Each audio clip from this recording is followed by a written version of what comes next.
Good morning. It's Wednesday. It's the 8th of July, 2026. Donald Trump arrived in Turkey, in Ankara, on the brand new Air Force One. When he arrived there, it's a 2-day conference. He's there to expose NATO, and he didn't hold back.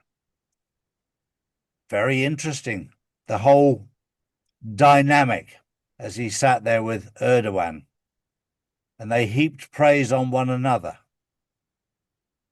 This is all part of the pantomime. We're watching the dismantling of an old system in plain sight. It's very, very interesting because if you think about the logistics of what's going on right now, Iran has been the target of Israel for some time. Israel has realized that it can't beat Iran, and it certainly can't beat it without the US support. So now Israel has turned its attention to Turkey. Well, we'll attack them. I'm married to a Turk. You don't want to do that. That's like committing suicide. It's very, very interesting to see how Israel is being exposed right now in plain sight. There's a lot of people who criticize Donald Trump for his relationship with Israel, with AIPAC, with the people who funded him. But he had to do this to get right inside the engine to see what's going on. It's very important that you trust the plan. There is a plan in place. It's a military plan, and it's working to perfection. So don't lose heart. There's a lot of people criticizing what Trump is doing, what he did the other day with the World Cup. Oh, you can't interfere with the beautiful game. What he did was expose how corrupt FIFA is. You have to do these sort of things to expose what's going on. You can't accuse people without hard proof. He proved there how easy it is to infiltrate FIFA. He's proved how easy it is to infiltrate the Jewish community, the Zionist community. This is all part of the plan. This is all part of the dismantling of the old system. And you've been chosen to be awake during this dismantling process. And yes, it's scary if you don't know what's going on. However, if you do, it's a great show. Morning, Drew.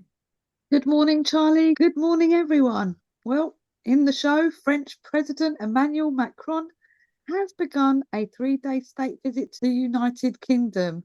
It's the first state visit by a French president since Brexit, with talks expected to focus on defence, migration, economic cooperation, and European security. And you know what they'd be doing if Starmer was there? Oh, they'd be inviting lots of little boys around for a party. Oh, well, I didn't say that. But who's he going to be meeting with? Because Starmer stood down. So this just goes to show what's the point of having a meeting with a person that's stepping down? I mean, these boys are not just days or weeks late, they're years late. They're so late to the party, it's unbelievable. And his days will be over very, very soon too.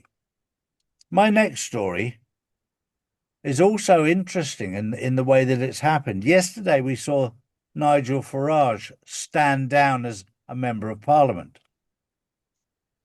on the pretext that he's going to stand again and let the people vote for him again to see if they choose him over against the old system. What's also interesting is when you take the cap off the can, it's full of worms. The moment he steps down as a member of Parliament, the investigation by Parliament into Nigel Farage ceases to be. There's been an investigation into what's going on, what he's doing. I don't know what he's doing or what he's done. I have no idea. but it stops the investigation. And if he stands again and wins again, that investigation's over. They'd have to start another one.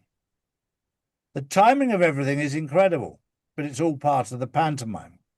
And when you sit back and watch from the outside and do what journalists should do, ask questions and ask difficult questions, that's what we're doing.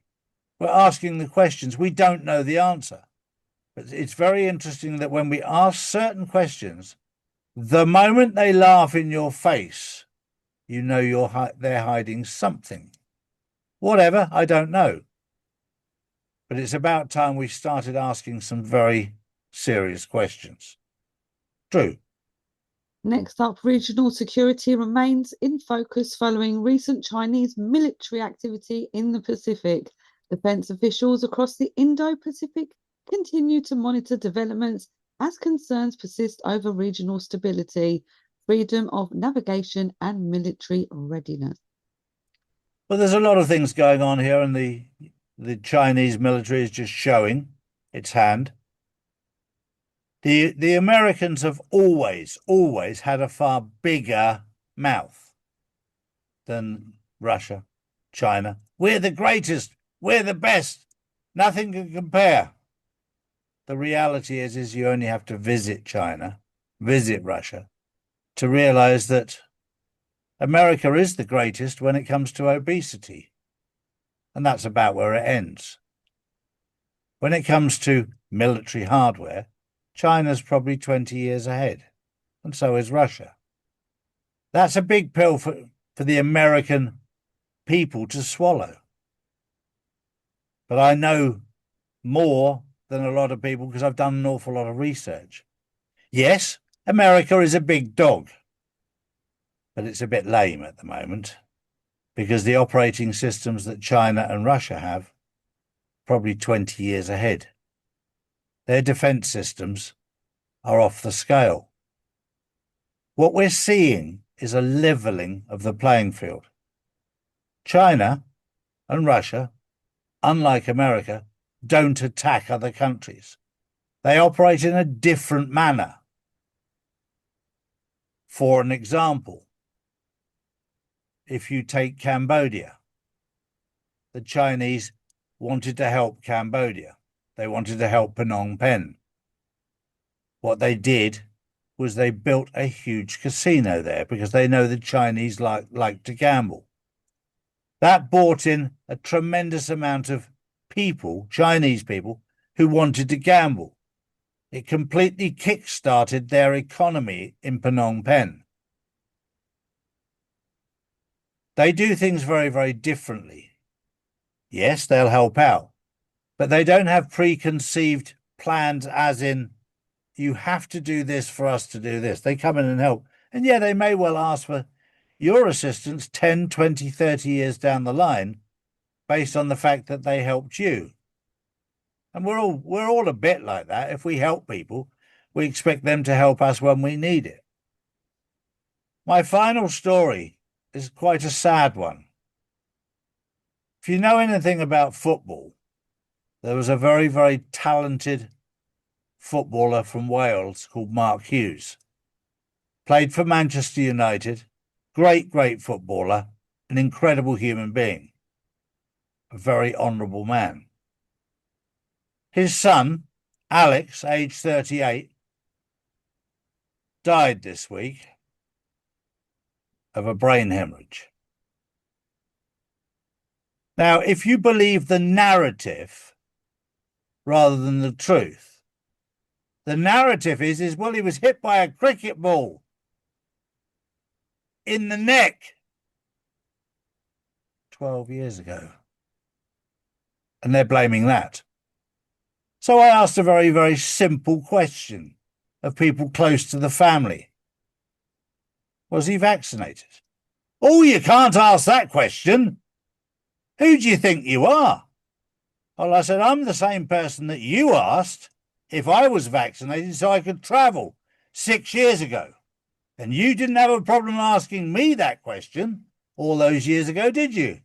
So what's the problem with me asking, was he vaccinated? I don't know the answer to that because nobody will tell me. But I'm assuming, and it's always dangerous to do that if he was not vaccinated, they'd have said, no, of course he wasn't. But to die suddenly at 38, I was asking a question. It's time that we all started asking questions. I'll leave you with that thought. That was the news on the 8th of July, 2026. Have a good day. We'll see you this evening on the Insiders Club. If you've got any questions, it's Q&A time. We'll see you tonight. Bye-bye for now. Bye-bye. These are the facts, not put out by mainstream media. If you want to know the truth, we put out the truth every single day, Monday to Friday. So if you want to know the truth, come to charlieward.com and see real news daily.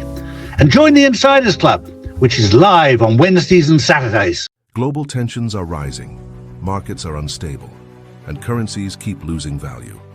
While governments print more money, smart investors are moving into physical gold and silver, assets that have protected wealth for centuries. That's why more people are turning to Charlie's Gold to secure their future before the next financial shakeup hits. Don't leave your wealth exposed. Own something real. Own gold and silver. Visit charlies.gold today.